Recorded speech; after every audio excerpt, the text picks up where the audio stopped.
What's up everybody, welcome to a new series I'm looking to start here on the channel where I search for obscure VR titles that I think you should try. For this series, I'll be showcasing games both from the official MetaQuest store as well as titles from SideQuest, the largest side-loading platform for the MetaQuest. With that being said, let's go ahead and get started.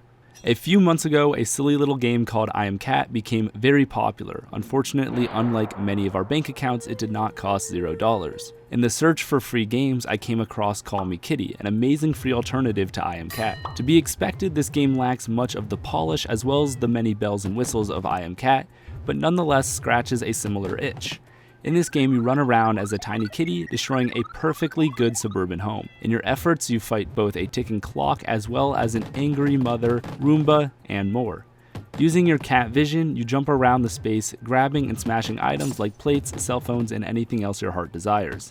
As you smash all the breakable items in the room, more rooms of the house become open to you, allowing you to roam around to your little kitty heart's content. If this sounds interesting to you, you can find Call Me Kitty right now on SideQuest. This next title is the new kid on the block when it comes to VR social platforms.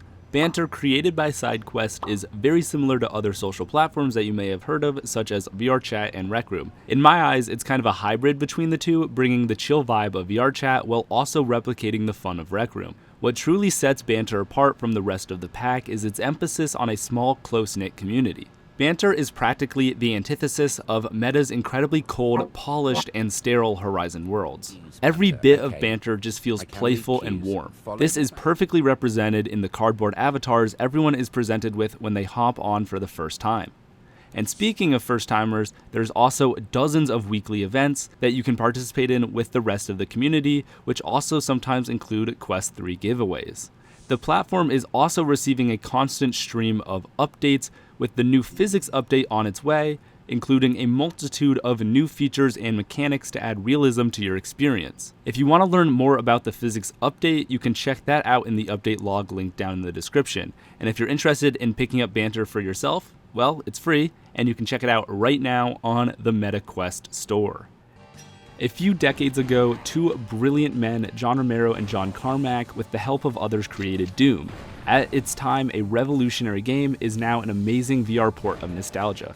Quest Z Doom is a port of the original engine created by ID Software, meaning you can play practically any of the original Doom titles. On top of being able to play the original titles, you also have the ability to add classic mods and many more.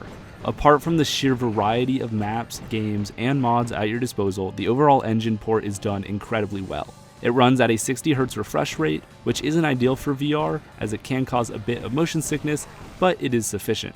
The game doesn't stutter and runs completely smoothly, no matter how much you seem to throw at it. The graphics were done tastefully, of course having to switch a few things up from the original, because, copyright issues. However, they did keep the original 2D sprite aesthetic, and at the end of the day, Exploded Demons just look like Exploded Demons. So if you were hoping for graphics from the original title, you certainly won't be let down. Off-rip, the gameplay feels very smooth, especially for a port, but is much improved by downloading the VR Weapons Pack. Keep in mind you do need to have the corresponding weapon pack for the desired game in order for that game to run. These packs replace all of the weapons in the game with proper 3D models, allowing for a full 6 degrees of freedom with your pew-pews. The controls are a bit confusing at first, but after you play around for a little bit, you will quickly get the hang of it. As a free engine port, there is so much content out here to keep you busy for quite a while. So if FPS titles are your thing, or you just want to recapture some of that old Doom nostalgia, this is the perfect free choice for you, which you can find on SideQuest. AR Snakes is a bit of a weird one. I almost wouldn't even call it a game, it's just surprisingly a little bit of fun. Once loaded in, feel free to put your controllers down because this game runs purely off of hand tracking. Take out your magic wand and place some snake portals. Yes, snake portals. Spawn in some snakes, then once again, using your magic wand, spawn in some apples that the snakes will, chase, like the Snake game. And that's pretty much it. That's the entire game. You can grab the snakes and the apples, but the fun is just watching them race to get to the apple first. There's just something so satisfying about watching the tiny little snakes jetting toward the apple while the big guy is hot on its tail. There's not much to say about this title other than it's funnier than you'd think. And the ability to do this in mixed reality just makes it fun watching these really low poly snakes slither around your physical real space. Once again, if you're interested in this title, you can find it on SideQuest.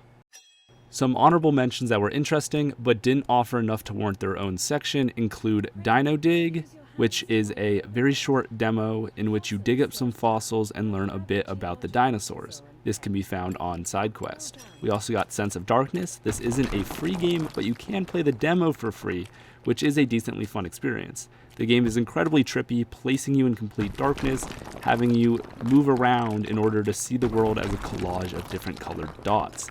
This is a demo that can be found on SideQuest, or you can find the official title for a little bit of money on the MetaQuest store. Then, to wrap up this video, we got Duck Hunt. Just good old classic Duck Hunt. Ported to the headset, not much to it besides hunting some ducks. If you all enjoyed today's video, a like would be greatly appreciated, and if you want to hear more about free games coming to the MetaQuest, then make sure you subscribe. That's all for today. I'll see you all in the next one. Peace out, everybody. Bye!